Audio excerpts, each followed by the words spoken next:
안녕, 내 친구들 잘 지냈지? 그럼 오늘서부터 약속한 대로 하나씩 하나씩 시작하도록 해볼게. 내 친구들은 워낙 머리도 좋고 합리적이고 현실적이야. 지난 20년 동안 내가 꽤 노력을 해서 말로도 글로도 설득해 보려고 많이 노력을 했어. 하지만 다 실패했지. 뭐 이유가 있었겠지. 이번에는 최선을 다해서 이미 도출되어진 연구 결과라든가 논문들을 눈으로 볼 수 있게 인용해 볼게. 그동안 내가 눈이 빠지도록 프리미어하고 파워포인트 공부를 했거든.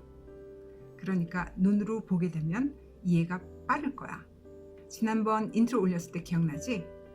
내가 일반의학과 자연의학 사이에 화합점이 생겼다고. 그게 바로 기능의학이야. 내가 말하고 싶은 것은 기능의학이거든. 지난 10여 년 동안 유전자 분석 기법이라든가 생화학적 분석 방법이 눈이 부시게 발전한 거야. 그래서 우리 몸속에서 일어나는 일들을 더 자세하게 정확하게 이해하게 된 거지. 물론 그래서 일반의학에도 자연의학에도 오류들이 많이 발견되었어. 뭐 그런 얘기는 나중에 차츰차츰 하기로 하고, 오늘은 병증 하나를 예를 들어서 기능의학적 방법과 일반의학적 방법을 비교 분석해 볼 거야. 선택은 너희들한테 달려 있으니까. 만일 내가 이것을 성공한다면 너희들은 기능의학에 대해서 관심을 갖게 될 거고, 그러다 보면은 내가 올리는 것들을 더 주의 있게 살펴볼 거고 따라하게 될 거고, 그러다 보면 정말 건강해질 거라고 나는 확신해. 너희들이 건강해지면 나도 행복해지는 거지. 그럼 시작해 보도록 할까? 그럼 한 예를 들어볼게. 만일 자꾸 목에 뭐가 걸린 것 같다거나 자꾸 입에 신물이 올라온다거나 가슴이 꽉 막힌 데 답답하고 탈 것처럼 아프다고 증세를 호소하면 의사들은 이 병증을 의심할 거야. 보통의 의사들은 이런 것들을 조심하라고 말할 것이고, 담배를 피지 말아라, 자극성 있는 음식을 먹지 말고, 카페인이나 알코올을 먹지 말고, 100번쯤 꼭꼭꼭 씹어서 먹고, 위를 보호하는 음식을 먹고, 자기 전 3시간 전에는 음식을 섭취하지 말라고 얘기할 거야. 보통 공통적으로 이런 거를 지키라고 말해. 그럼 일반의학과 대체의학의 처방은 어떤 차이가 있는지 알아볼까?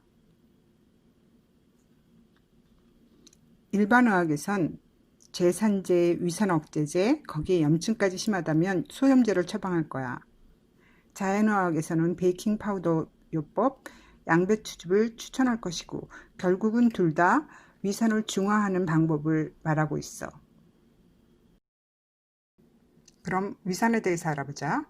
위는 쉬고 있을 때는 pH 4에서 5 정도이고, 음식이 들어와 일을 시작하면 산이 뿜어져 나와서 강한 산성을 띄어. 이래야 우리가 먹은 음식을 제대로 분해할 수 있으니까. 위쪽 식도와 위 사이, 그리고 위와 소장 사이에 있는 문은 일할 때는 열리고 일을 하지 않을 때는 닫혀 있어. 물구나무 서기를 한다 해도 절대로 세지 않아야 하는 거지. 그런데 왜 역류를 하는 거지? 그럼 문제는 이 밸브 때문이냐니까? 그럼 이 밸브는 어떻게 작동하는 거지?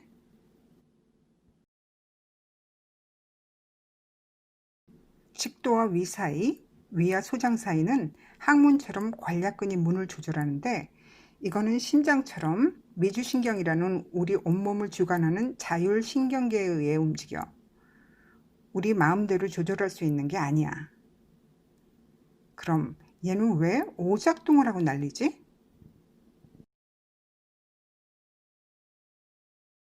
그럼 위산의 역할에 대해서 알아보자. 단백질 소화 엔자임 펩신과 혀 뒤쪽에서 나오는 지방 소화 리파제 엔자임을 활성화시켜서 들어온 음식물에 세포 조직을 분해하고 세포벽을 쪼개서 액체화시켜 음식물과 같이 들어온 균들을 강한 산으로 죽이고 철분, 칼슘과 같은 미네랄 흡수를 돕고 쓸개와 소장에게 담즙을 생산하라는 신호를 보내지. 이런 중요한 역할을 하는 위산이 부족하면 어떤 일이 일어날까? 담즙이나 펩신, 리파즈를 제대로 분비하지 못하니까 단백질, 지방이 제대로 분해가 안 되고 제대로 분해되지 못한 조각들이 복부 팽만이나 경련을 일으켜 결국 만성적 장내 염증이 되고 변비와 설사를 번갈아 하게 되는 거지. 이렇게 소화되지 못한 조각들이 장내병을 통해 몸 안으로 들어가면 음식 알러지를 만들지. 그리고 결국 미네랄 흡수를 못하게 되니 골다공증, 머리카락이나 피부, 손톱에 건조를 야기시켜. 그 좋다는 오메가3, 바이타민 D, K, E, A 아무것도 흡수가 안 되니까. 이렇게 위산이 분비되지 못하는 병이 무염산증이야. 이 병의 증상은 위식도 역류증, 위산 역류증, 속쓰림, B12 결핍, 마그네슘 결핍, 아연 결핍이 되는 거야. 그런데 이상하지? 위식도 역류증, 위산 역류증. 잘 기억해둬. 그러면 일반 의학에서 쓰는 치료약품의 부작용에 관해서 알아보자. 위산 억제제를 쓰면 골다공증, B12 결핍, 마그네슘 결핍, 알러지, 심장마비, 무염산증. 제산제의 부작용은 가스, 구역질, 신장결석, 알러지, 변비, 무염산증. 히스타민 수용체 길항제를 쓰면 성욕저하, 불면증, 근육통, 구토, 변비, 무염산증. 모두 무염산증이네. 이상하지? 역류성 식도염이 걸려서 약을 먹어.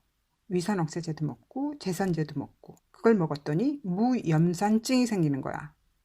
무염산증이 생기면 또 역류성 식도염이 되는 거지. 대체 이게 뭐지? 역류성 식도염을 고치려고 약을 먹었더니 도로 역류성 식도염이 됐다고? 뭔가 이상하지 않아? 그럼 기능의학에서는 이 문제를 어떻게 다루는지 살펴보자고. 무염산증에 걸리면 위식도 역류증이라는 증상이 생겨. 이 원인을 찾아보자. 노화, 스트레스, 영양 부족, 제산제 등의 약물, 헬리코박터 파이로리균. 이제 원인을 알았으니까 원인 제거를 하는 거지. 원인의 반대 방향으로 가면 되는 거겠지?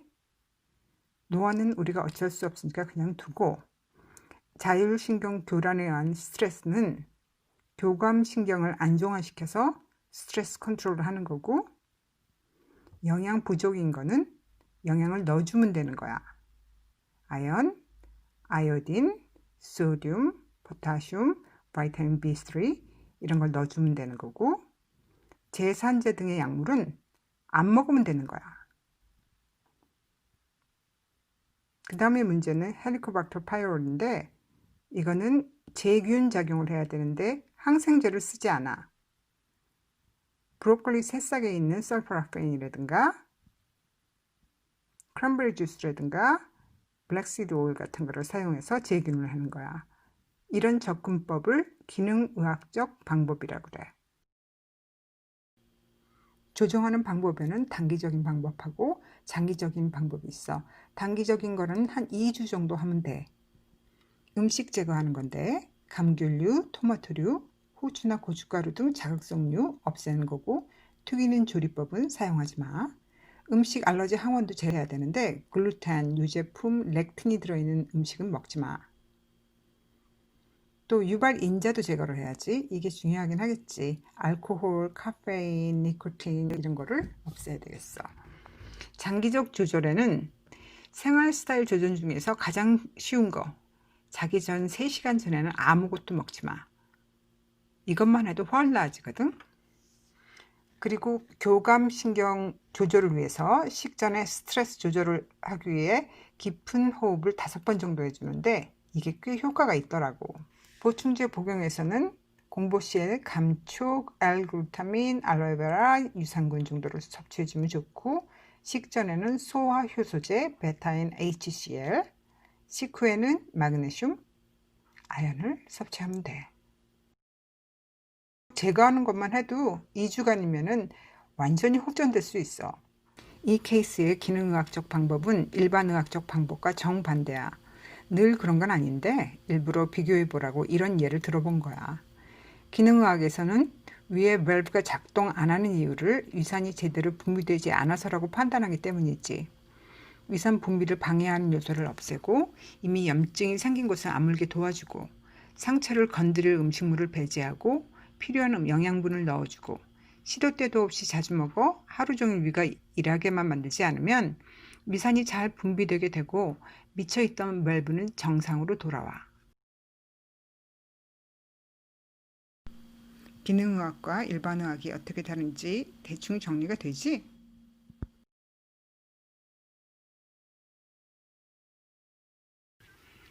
이제 선택은 너의 몫이고 병원을 아무리 다녀도 원인도 제대로 모르고 병명도 안 나오는 병을 앓거나 열심히 의사가 시킨 대로 장기간 치료해도 호전이 안 되면 기능의학 쪽을 살펴봐봐. 과학적 근거를 따지는 사람들이면 아주 쉽게 접근할 수 있게 돼.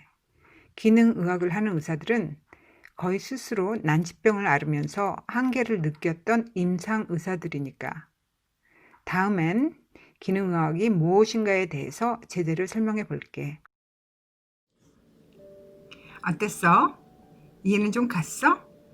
기능의학에 대해서 관심이 좀 생겼나?